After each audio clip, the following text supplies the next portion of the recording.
Bien, si hemos comprendido lo que hemos explicado eh, hace unos segundos atrás, vamos a tener referencia concreta de que la esfera mitológica del sujeto consciente que responde al símbolo sagrado del Pasu, los mitos emergentes como símbolo de la esfera inconsciente y que atraviesan el umbral de sentido y que capturan el yo perdido, lo van a fagocitar.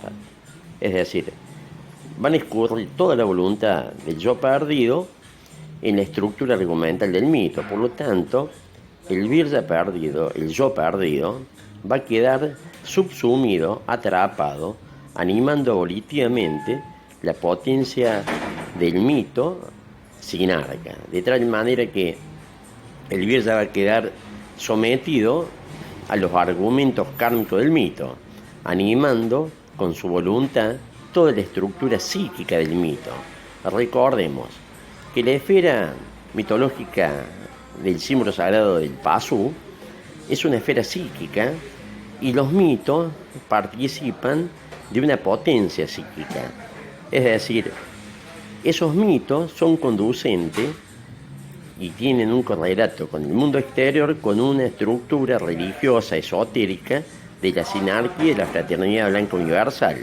Esos mitos se apoderan de toda la complejidad del sujeto consciente y los refunden en los lenguajes de la Kalachakra. Todo lo contrario ocurre con los mitos hiperbóreos de la esfera mitológica del símbolo sagrado del Virya.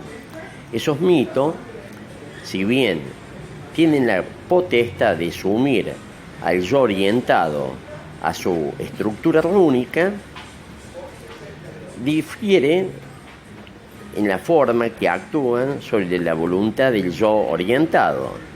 ¿Por qué? Porque esos mitos son rúnicos, participan de éxtasis rúnicos, de tal manera que van a insuflar al yo de la potencia volitiva de un mito hiperbóreo, de un héroe hiperbóreo. Por ejemplo, si el Virya se monta un mito que tiene que ver con un mito de un héroe hiperbóreo, el yo orientado se va a identificar con el mito. Pero como ese mito no tiene una orientación hacia el alma, sino tiene orientación hacia el espíritu, hacia la voluntad egoica, lo que va a ocasionar el mito es que lo va a impulsar al yo orientado que ingrese a la esfera del espíritu.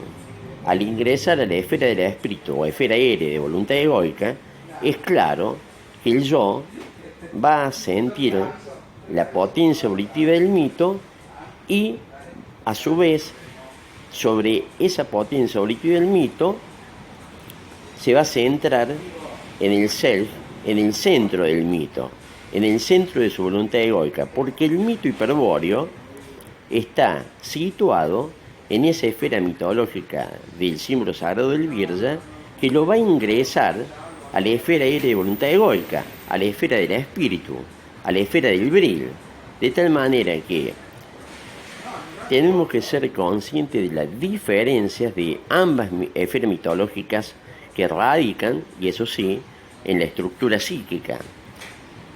No más, que hemos referido que la esfera mitológica del sujeto consciente tiene una referencia al alma, en el caso de el símbolo sagrado del Pasu, y al espíritu en el caso del símbolo sagrado del Virya. Y ahí está la diferencia. Los mitos de la esfera mitológica del Pasu los refunden al Virya, al yo perdido, en el contexto argumental del mito sinarca. Y por ende, en un superlenguaje de la Kalachakra. Por lo contrario, los mitos hiperbóreos, que son mitos rúnicos, lo ingresan al Virya, a la esfera del espíritu. Y si bien el Virya vive el mito hiperbóreo, al desencadenar sobre el mito la potencia del bril, de la voluntad egoica, proveniente de la esfera de voluntad egoica, el Virya tendrá el poder, cuando lo decida, de atravesar el mito. Es decir, El mito es un puente pasante conducente al yo despierto y orientado al self. Y al ingresar del self, al centro de la esfera aérea de voluntad egoica, el yo va a sentir la potencia evolutiva del Vril y se va a transformar en un yo despierto, en un Virya Berserker.